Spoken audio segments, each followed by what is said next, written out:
Hey guys, in this video, I will show you how to play War Thunder Mobile with friends. Alright, so let's begin with the video. The method I'm going to show you will work as long as everyone is online and running the game. Make sure the game is up to date and running the latest version. Once all your friends have opened the game, one of you needs to host a squad. In the main menu, before going into battle, use the squad option. As you can see, you'll be able to click the friends icon and look for your friends. Make sure to send them a friend request inside of War Thunder.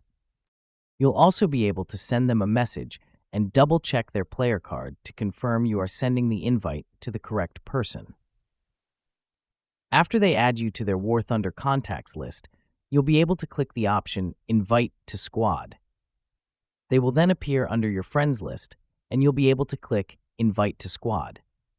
Sadly, I can't demonstrate this process because I don't have anyone else to help me invite to a squad. But as long as you send the friend request through the contacts window and invite them to your squad before queuing up, you'll be able to play together. So that's basically how you can play War Thunder Mobile with friends. So that's all for this video. Consider subscribing if you find it helpful, and I'll catch you in the next one. Thanks.